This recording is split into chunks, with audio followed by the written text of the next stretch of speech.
सीधी रेखा में चलना समझना, हाँ वो तो आसान है, पर हमारी दुनिया तो दो आयामों में चलती है। लंबाई भी है, चौड़ाई भी। बिल्कुल। और इसी वजह से चीजों की गति, उनका मोशन भी ज्यादातर सीधा नहीं होता। हाँ, तो आज हम इसी समतल में गति यानी कि मोशन इन अ प्लेन की क्या कहते हैं गहराई में उतरेंगे। हमारे पास क्लास 11 फिजिक्स के कुछ नोट्स हैं जो नीट और बोर्ड एग्जाम्स के लिए हैं। सही। और इन नोट से हमारा मकसद है कि वेक्टर्स, प्रोजेक्टाइल मोशन और सर्कुलर मोशन जैसी जो जरूरी बातें हैं वो कम टाइम में समझ आ जाएं। तो शुरू कहाँ से करें? वेक्टर से? हाँ, मेरे ख्याल से वहीं से शुरू करना सही रहेगा, क्योंकि 2D मोशन समझने के लिए वेक्टर को समझना बहुत जरूरी है। ठीक है, तो दो तरह की चीजें होती हैं, स्केलर और वेक्टर। स्केलर में तो सिर्फ मात्रा होती है, जैसे दूरी या स्पीड, कितना, बस। हाँ, और वेक्टर में मात्रा के साथ साथ दिशा भी होती है, जैसे विस्थापन या वेलोसिटी, मतलब कितना और किधर, दोनों। सही। और वेक्टर को दिखाने के लिए वो तीर इस्तेमाल करते हैं ना, जिसकी लंबाई मात्रा बताती है और नोक दिशा। एकदम सही। और 2D में किसी चीज की लोकेशन बताने के लिए हम पोजीशन वेक्टर यूज करते हैं, r = xi cap plus yj cap. यहाँ i और j बेसिकली x और y डायरेक्शन के यूनिट वेक्टर्स हैं जो सिर्फ दिशा बताते हैं। ओके, ये वेक्टर्स वाला फंडा क्लियर हुआ। अब आते हैं उस पर, जब हम कोई चीज फेंकते हैं, जैसे मान लीजिए क्रिकेट की बॉल फेंकी। हाँ, जिसे हम प्रोजेक्टाइल मोशन कहते हैं। हाँ, प्रोजेक्टाइल मोशन। तो इसमें अगर हवा के असर को नजरअंदाज कर दें तो उस पर सिर्फ ग्रेविटी का फोर्स लगता है। बिल्कुल। और इसकी खास बात यह है कि हम इसकी गति को दो अलग अलग आसान हिस्सों में बांट सकते हैं। एक हॉरिजॉन्टल यानी क्षैतिज गति, मतलब जो आगे जाने वाली गति है। हाँ, जिसमें अगर हवा का असर ना हो तो कोई एक्सेलरेशन नहीं होता, तो वेलोसिटी कांस्टेंट रहती है।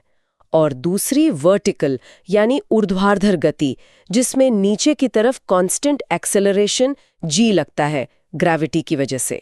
अच्छा, तो एक तरफ सीधी चाल, दूसरी तरफ नीचे की ओर खिंचाव, और इन दोनों का मिलाजुला असर ही इसका रास्ता तय करता है। मैंने सुना ये रास्ता पैराबोला जैसा होता है। हाँ, बिल्कुल। गणितीय रूप से देखें तो इसका पथ परवलयाकार यानी पैराबोलिक ही बनता है। y = x tan theta gx² 2u² cos² theta, ये समीकरण यही दिखाता है। ओह, okay.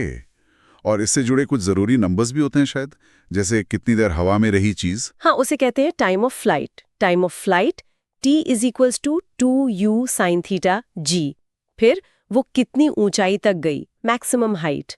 Max height h = u² sin² theta 2g।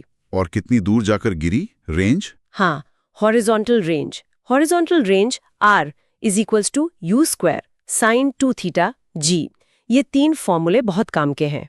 ये रेंज वाली बात बड़ी इंटरेस्टिंग है। हाँ, मैंने कहीं पढ़ा था कि रेंज सबसे ज्यादा 45 डिग्री के एंगल पर मिलती है। सही पढ़ा है आपने। 45 डिग्री पर असल में हॉरिजॉन्टल और वर्टिकल वेलोसिटी कंपोनेंट्स का क्या कहते हैं एक ऑप्टिमम बैलेंस होता है, जिससे दूरी सबसे ज्यादा मिलती है। अच्छा, और एक और चीज थी कि अगर सेम स्पीड से मान लीजिए 30 डिग्री और 60 डिग्री पर फेंकें तो रेंज बराबर होती है, मतलब थीटा और 90 - थीटा पर। हाँ, ये भी बिल्कुल सही है। ऐसा इसलिए होता है क्योंकि रेंज के फॉर्मूला में sin 2 थीटा आता है, और sin 2 थीटा का मान sin 290 - थीटा यानी sin 180 - 2 थीटा के बराबर ही होता है। अरे वाह, ये तो कमाल की बात है। मतलब दो अलग एंगल से सेम निशाना लगा सकते हैं दूरी के हिसाब से। हाँ, लेकिन टाइम ऑफ फ्लाइट अलग अलग होगा दोनों केस में। अच्छा, हाँ ये भी है। खैर, अब एक दूसरी तरह की गति पर आते हैं।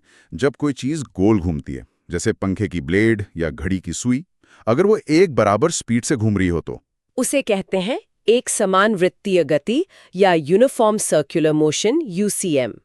इसमें वस्तु एक सर्कुलर पाथ पर कांस्टेंट स्पीड से चलती है। हाँ, स्पीड कांस्टेंट, लेकिन वेलोसिटी वो तो बदल रही होगी ना, क्योंकि डायरेक्शन तो हर पल बदल रहा है गोल घूमते हुए। एकदम सही पकड़ा। यही कैच है। स्पीड भले ही कांस्टेंट हो, डायरेक्शन लगातार बदलने से वेलोसिटी बदलती रहती है, और अगर वेलोसिटी बदल रही है तो मतलब एक्सेलरेशन तो है। हाँ, एक्सेलेरेशन तो होगा। किस तरफ? ये एक्सेलरेशन हमेशा सर्कल के सेंटर की तरफ लगता है। इसे अभिकेंद्रीय त्वरण या सेंट्रीपिटल एक्सेलरेशन, अभिकेंद्रीय त्वरण a0xe10b5040 = v²r कहते हैं। यही वो एक्सेलरेशन है जो लगातार डायरेक्शन बदलता है और चीज को गोल घुमाता है। और न्यूटन का लॉ कहता है कि एक्सेलरेशन है तो फोर्स भी होगा। बिल्कुल। तो यहाँ एक फोर्स भी चाहिए जो सेंटर की तरफ लगे, जिसे सेंट्रीपिटल फोर्स F0xe10b5040 = mv²r कहते हैं। ये कोई नया फोर्स नहीं है, बल्कि कोई मौजूदा फोर्स ही ये काम करता है। जैसे रस्सी से पत्थर घुमाएं तो रस्सी का टेंशन। हाँ, या जब गाड़ी मोड़ लेती है तो टायर और सड़क के बीच का फ्रिक्शन फोर्स, ये फोर्स ही सेंट्रीपिटल फोर्स बनता है। उसके सर्कुलर मोशन मुमकिन नहीं है। ओके, अब एक आखिरी चीज। अभी तक हमने एक अकेली चीज की गति देखी, पर अगर हम एक चलती हुई चीज से दूसरी चलती हुई चीज को देखें तो, जैसे एक ट्रेन से दूसरी को, वहां पर रिलेटिव वेलोसिटी यानी सापेक्ष वेग का कॉन्सेप्ट आता है। ये भी वेक्टर से ही जुड़ा है।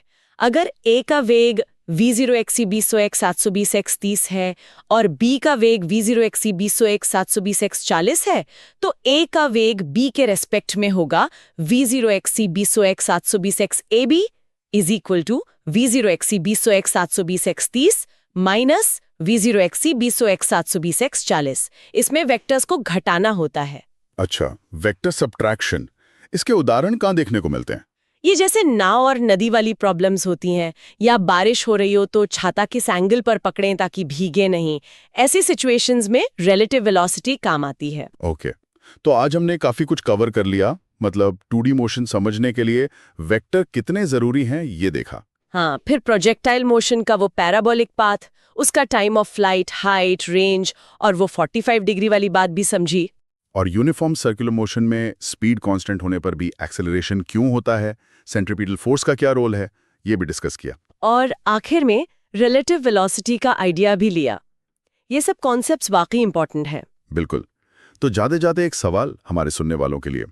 हमने अभी बात की कि सेम रेंज दो अलग अलग एंगल थीटा और 90 - थीटा पर मिल सकती है।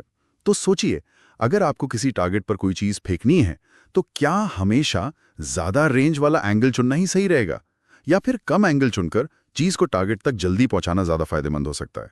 मतलब आप रेंज और हवा में लगने वाले टाइम के बीच कैसे चुनाव करेंगे? जरूर सोचिएगा इस पर।